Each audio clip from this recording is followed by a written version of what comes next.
What's a story you've always wanted to tell, but no one has ever asked the right question to make you share it? Story 1.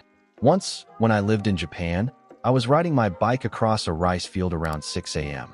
The sun was rising, and there wasn't a single person in sight, which is so rare in Japan. It was just me on a dirt road stretching for miles between rice fields, with only the sound of my bike.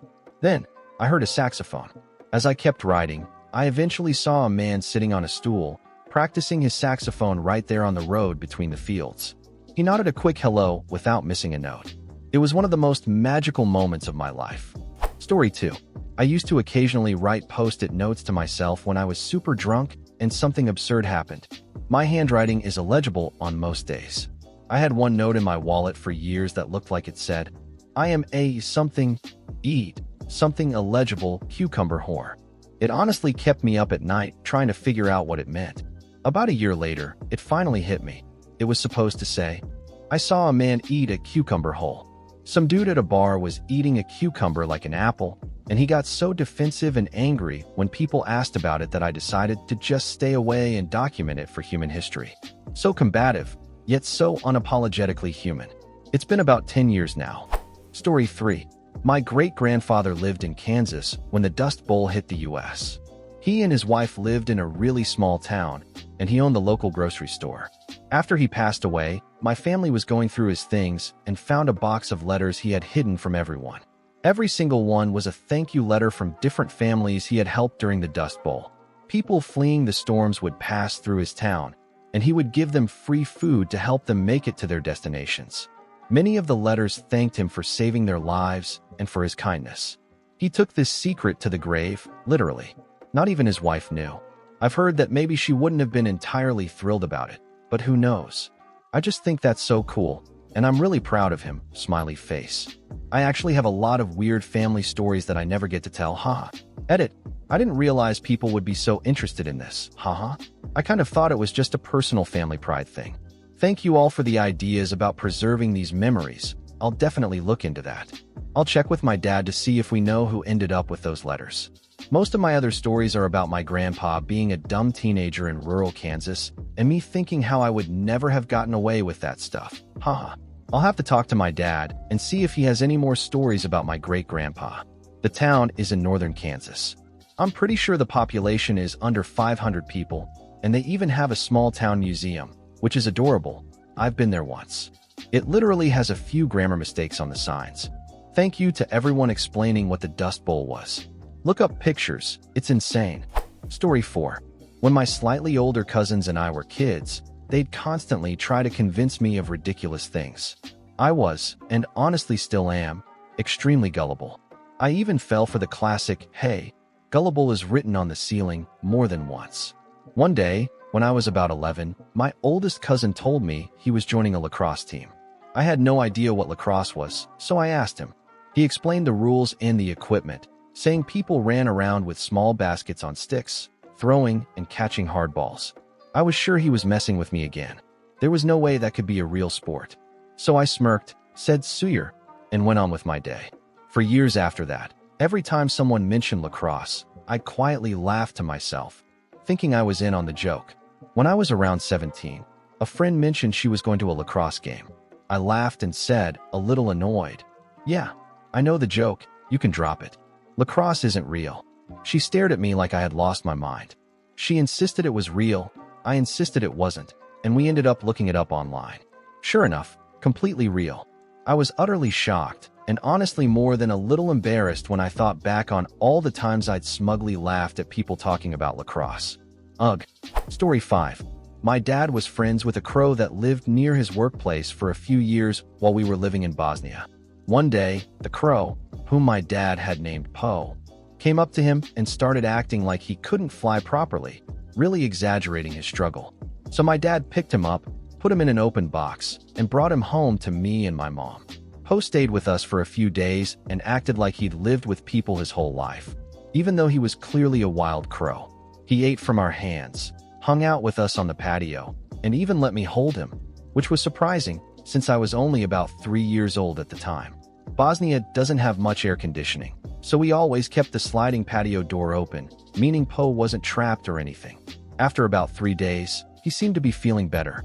He caught our attention to let us know he was leaving, then flew off.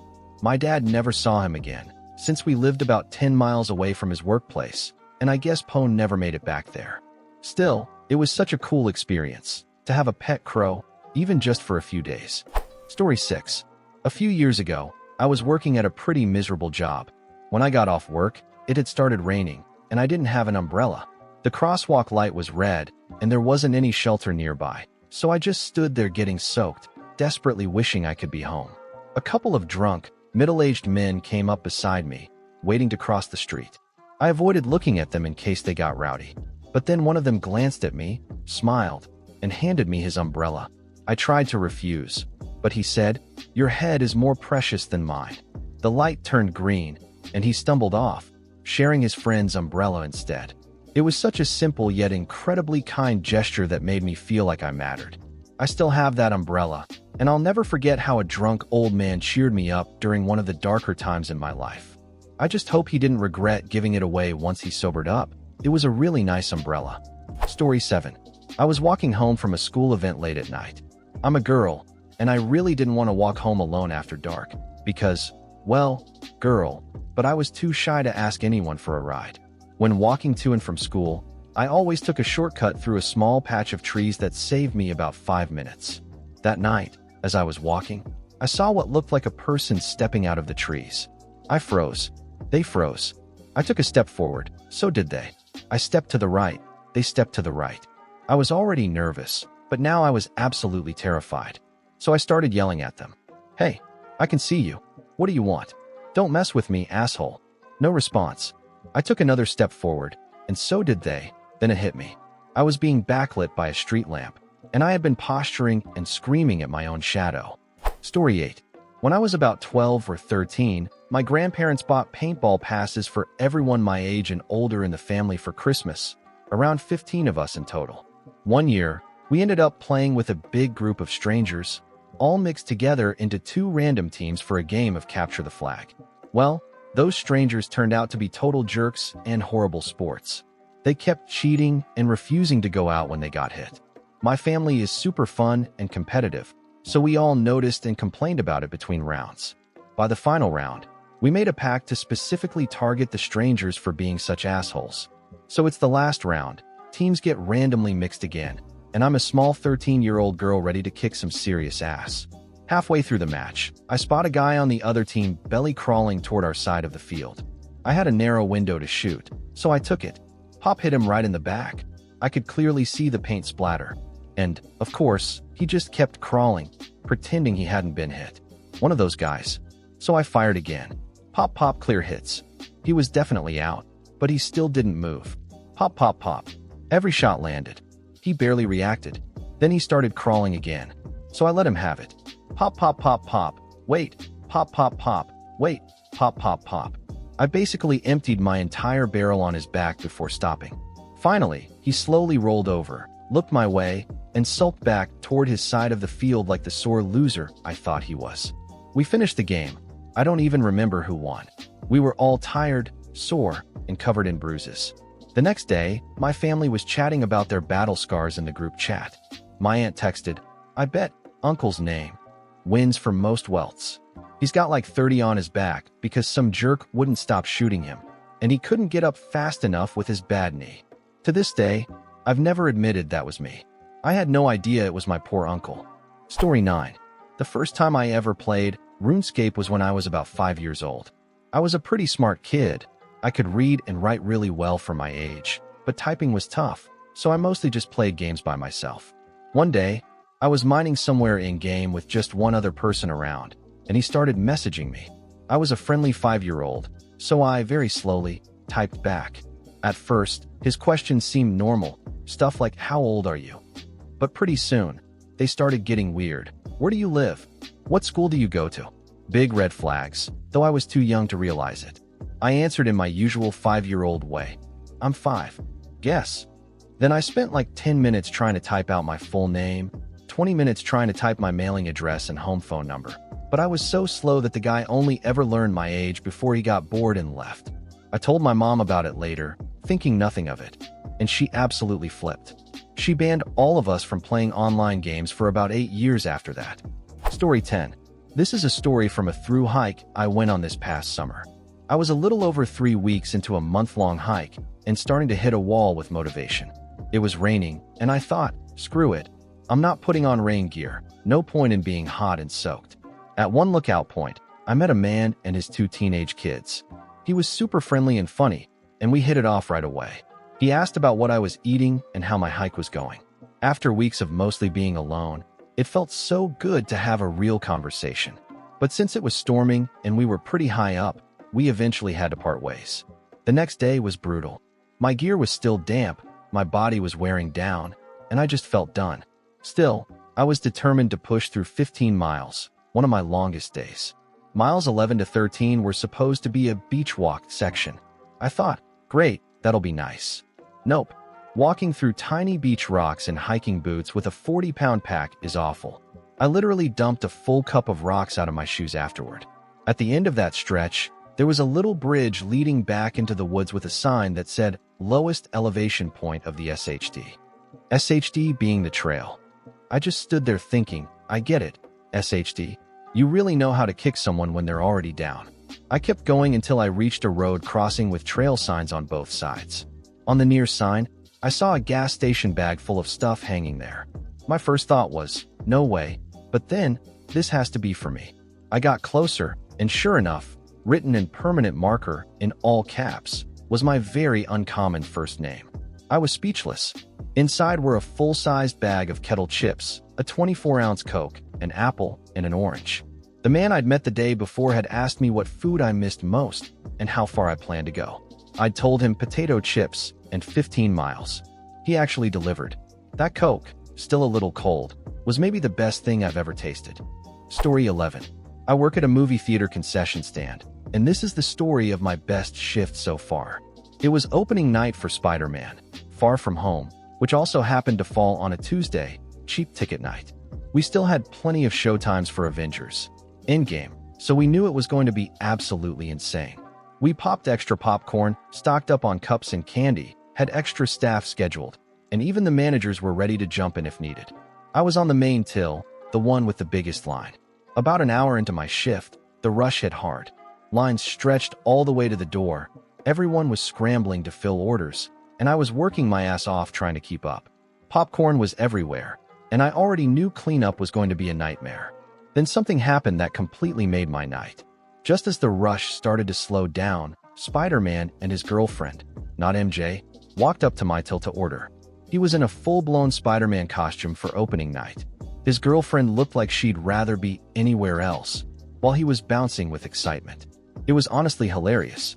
I served them their food and drinks, gave him free butter, of course, told them I liked his costume, and wished them a great movie. But it gets even better. A little later, another guy showed up, this one in an Iron Spider costume, from Infinity War, minus the golden claws. He didn't order anything, just passed through.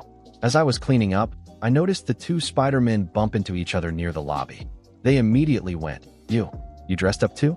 Awesome, man. And started talking like old friends, even though they'd just met. Later that night, as guests were leaving, I saw them again, still deep in conversation, geeking out about the movie like they'd known each other forever. The first guy's girlfriend was walking behind them, totally ignored, while the 2 Spider-Men chatted away nonstop. It was hilarious. Story 12. When I was about 6 years old, my dad taught me how to pick up ants with my fingertips in a way that kept them from biting me and didn't hurt them either. I'm talking about those big red leafcutter ants. We call them bachacos in my country. At my school's playground, there were tons of them. I showed my friends the fingertip trick, and soon we were spending every recess playing with ants. Eventually, being the evil little curious kids we were, we discovered that if we plucked off their antennas, they couldn't recognize each other and would fight to the death. Once we realized that, we started searching for the best battle ants we could find to make them fight for our entertainment. It didn't take long before we started making bets. We even began selling the best warriors to each other, and more kids joined in. We didn't really think we were doing anything wrong, but we kept it a secret from the teachers, mostly because we knew they wouldn't let us play with insects. The place where we kept our fighters and the little bowl we used as our arena became known as Bacacalandia, which roughly translates to Antland. One day, a kid found a huge ant and sold it to another kid for about 3 times the usual price. When the big match came, the giant ant turned out to be a terrible fighter and got its head chopped off by a normal-sized one. The buyer said he'd been scammed and demanded his money back, and they started fighting. That got our teacher's attention, and when she found out what we'd been doing, she was absolutely horrified. And that was the end of Baccacolandia. Story 13. I used to date this girl, let's call her Kim. We broke up, but things stayed relatively friendly between us. Eventually, we both started seeing other people and drifted apart. A few years later, after my girlfriend and I broke up, Kim and I randomly started talking again on social media. We decided to grab a drink and catch up, strictly as friends. We met up, had a few drinks, and she started opening up about wanting to break up with her boyfriend, but being too afraid to. She told me she was literally scared for her life. I thought she was being dramatic and kind of laughed it off, but then she looked at me seriously and said, "No, you don't understand. If he showed up right now and saw us together, he would kill both of us." That freaked me out, so I said it was probably time for me to leave. She asked me not to, and when we hugged, she clung to me. I had never felt that before, someone holding on to me like their safety depended on it. Still, I brushed it off as her exaggerating. 2 days later, her boyfriend shot her in the head with a shotgun and then turned it on himself. Murder-suicide. I was sitting at home, living my life without a care in the world, while she was dying. I know I shouldn't blame myself, but I can't shake the feeling that I could have done something. I should have taken her seriously. But here I am, still alive, and she's not. It still eats me up, even 10 years later. Edit. I think I told the story poorly the first time. The way she said those things that night was so casual that it was hard to take seriously. She was laughing it off as much as I was. It wasn't like she called me for help or begged me to save her. She wasn't crying or pleading. It was just a short, 5-minute part of an otherwise normal few hours of catching up. It wasn't until she hugged me and asked me to stay a little longer that I started to feel uneasy, like maybe something was wrong. Looking back now, I wish she had made it clearer how scared she really was. Maybe then I would have done something. And to the people saying I should feel bad, yeah, I do. That's the whole point of telling this story. I told her parents everything, and they told me not to blame myself, but part of me always will. I think I'm finally going to see a therapist. Turns out I might have Asperger's, which could explain why I missed the cues back then. Thanks for the advice, strangers. Story 14. I was stationed in Korea, and my squad mates and I used to love wandering around the cities aimlessly, just finding whatever weird or interesting things we could. One time, we stumbled upon this claw machine tucked away in a sketchy back alley. But instead of stuffed animals, it was filled with adult toys, vibrators, novelty panties, all kinds of stuff. We were standing there laughing about it when an elderly woman walked up, looked at the machine, and said, "Which one? I can get." I pointed to a box with a pair of tennis stress balls, put some money in, and she won it on her first try. Fun fact, claw machines in Korea are actually winnable, but they still take skill. Another time, we wandered through an open-air market and met a young guy who offered to show us around after we gave him a bottle of soju. His English was pretty basic, but he was enthusiastic, pointing out different foods and vendors. At one stall, there were these giant, weird-looking cuts of meat on display that turned out to be beef penis. When we asked what they were, he shrugged and said, "Don't know, but it looked like big dicks." We lost it. A few nights later, we found this awesome arcade and got completely destroyed by a bunch of 10-year-old kids in Tekken. After finally winning a single round, we high-fived and yelled America. Every time they beat us afterward, all the kids shouted Korea in unison. We used our newly learned claw machine skills from the old lady to win a pile of candy and shared it with the kids, who in turn taught us some insane combo moves. But my favorite memory was from one night when we were all half drunk, okay, totally trashed, and trying to find a donut shop. We got completely lost, wandering through dark alleys with no idea where we were. Just as we were about to give up and grab a cab, a young Korean guy appeared out of the shadows, looked us over, and gestured for us to follow him. He didn't speak a single word of English, so we had no idea what was happening. He led us through a maze of narrow streets that got darker and darker until we reached a pitch-black alley with a staircase leading underground. He motioned for us to go down. It felt like the beginning of a horror movie, but we were young and dumb soldiers, so of course, We followed him. At the bottom, we walked through a steel door under a flickering blue light and found ourselves inside an underground club with a full bar, flashing lights, and a live DJ. When we walked in, the whole room went silent, everyone staring at us. The guy said a few words to the people inside, and after that, they waved us toward the bar. Once we ordered drinks and didn't act like stereotypical idiot Americans, everyone relaxed. Soon we were on the dance floor, and a group of college students started teaching us a dance they called the Korean Shuffle. In return, we offered to buy the next round and ended up trying something called a God Panther. The description was in Korean, so we had no idea what was in it, but it glowed neon green under the UV lights and tasted amazing. Then we did a few rounds of tequila and taught them how to play quarters. At some point, we all blacked out and somehow woke up safely back in our barracks the next morning. When we told the rest of the platoon about the secret underground club, no one believed us. We tried for days to find it again, but never could. To this day, the guys from 3rd Squad still talk about that night like it was a dream. But for us, it's one of those wild, unforgettable memories that we'll always treasure. If you enjoyed the video, don't forget to leave a like and subscribe, activate the notification bell, and share a similar story or anything you'd like to say in the comments. See you next time.